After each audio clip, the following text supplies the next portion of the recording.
Assalamualaikum warahmatullahi wabarakatuh. Halo teman-teman, perkenalkan nama saya Fitriatul Uzma. Saya merupakan mahasiswi di Institut Agama Islam Negeri Syekh Abdurrahman Siddiq Bangka Belitung, tepatnya di Fakultas Tarbiyah, di kelas BKPI 2C dengan NIM 2115059. Di video kali ini saya ingin menyelesaikan tugas dengan mata kuliah Komunikasi Antar Pribadi dengan dosen pengampu Ibu Miska Zulfa. Nah, dalam komunikasi antar pribadi terdapat beberapa pokok pembahasan. Yang pertama ada sejarah perkembangan komunikasi antar pribadi. Pada tahun sebelum Masehi, kemajuan proses komunikasi dimulai pada saat ditentukannya seperangkat lambang dan simbol-simbol yang dapat dipahami maknanya secara luas.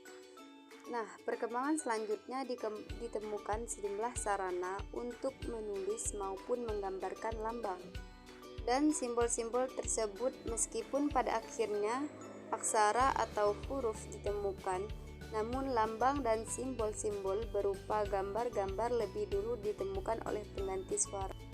Nah, sedangkan untuk periode modern, meskipun dasar penemuan mesin cetak ditemukan di Cina pada abad ke-10, namun teknologi komunikasi baru dinyatakan berkembang pada tahun 1440, yang mana ditemukan mesin cetak lebih efisien ditemukan oleh Johann Gutenberg.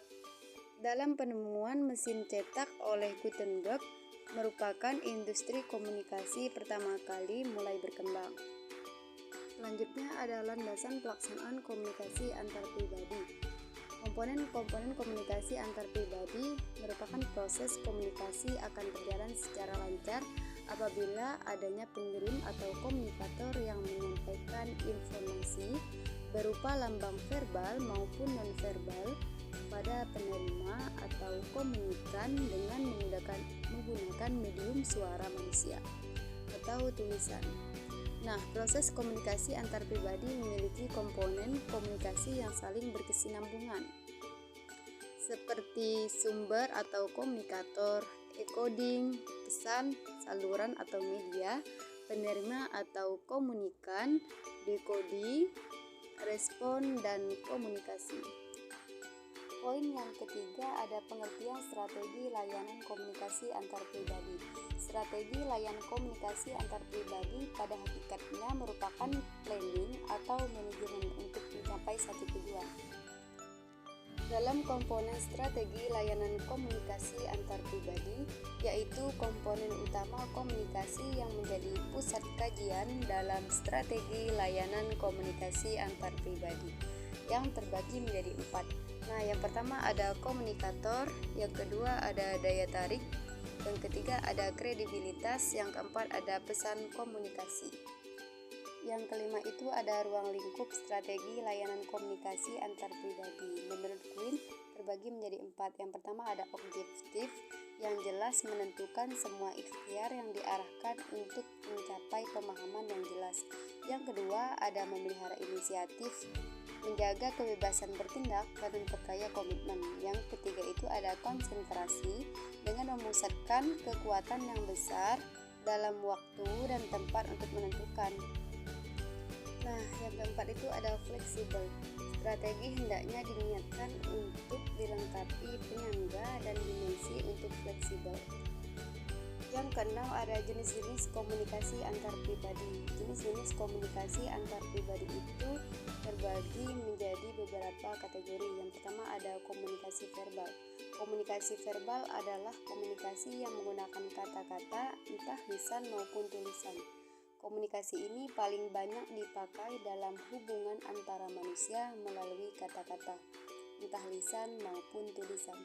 Mereka mengungkapkan perasaan, emosi, pemikiran, gagasan, dan maksud mereka untuk menyampaikan fakta, data, informasi, serta menjelaskannya.